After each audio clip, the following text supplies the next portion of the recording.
U.S. President Donald Trump is keeping up his threat to slap tariffs on Canada because of wildfire smoke darkening the skies over American cities, including Washington.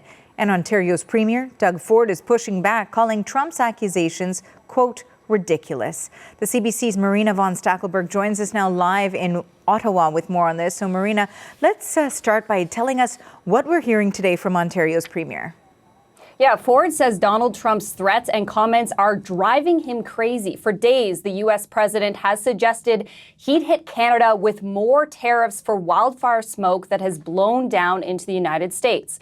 Now, Ford, speaking to reporters earlier today, pointed to the large number of wildfires also burning south of the border, including a forest fire that started in Minnesota and traveled north to Canada. Have a listen to some of his comments.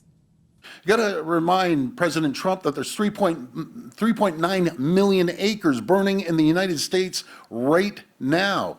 And if we had resources, we would send them down to our closest friends and allies. So, you know something, rather than criticize and threaten Canada, your closest friends, maybe one day you're going to need our help like you did last year, and we deployed the people. I get frustrated just listening to that bunch of rubbish. Now, Ford listed a number of times Canada has sent support down to the United States for natural disasters there, including fires. He says instead of sitting there complaining, Trump should be sending up some of the large amount of firefighting assets that the United States has to help its northern neighbors. Now, prior to Marina hearing from Ontario's Premier, we did hear the U.S. president essentially sort of double down on the threat that he made about slapping punitive measures on this country. What more have we heard from Donald Trump? Yeah, and that's despite the U.S. president speaking to Prime Minister Mark Carney yesterday. Photos show the two of them talking with each other. The pair sat together at the World Cup final in New Jersey. Now, after that game, Trump told reporters the meeting went good. Have a listen to his comments. I told him, you got to stop these fires from coming in and, poisoning our air. Our air's been poisoned. I have a good relationship with Mark Carney, but, we got to stop the fires up there. If we can help them, we'll help them.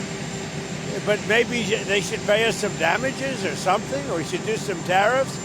But it was terrible. You had businesses closing. Now, U.S. officials have been complaining about Canada's smoke for days. Trump accused Canada last week of, quote, willful negligence. He says Canada is not doing enough to manage its forests and remove debris. But it is unclear exactly how Trump could legally impose tariffs on Canada over its wildfire smoke.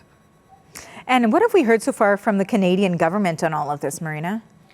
Well, Mark Carney hasn't commented directly on the meeting or that tariff threat. But last week, in response to some of those earlier criticisms from some Republican politicians about the smoke, Carney pointed to Canada's climate policies like clean energy. He says, in comparison, the U.S. is going the other direction. And we know, of course, that Trump has suspended American support for dozens of international climate initiatives. Now, yesterday, Carney did visit the Federal Wildfire Coordination Center here in Ottawa, posting photos on social media, talking about the resources that Canada has out fighting these fires right now, including 5,000 firefighters. He says extreme heat waves and record-breaking dry conditions have caused one of the most intense wildfire seasons in Canadian history. Marina, thank you for this. That is the CBC's Marina von Stackelberg in Ottawa.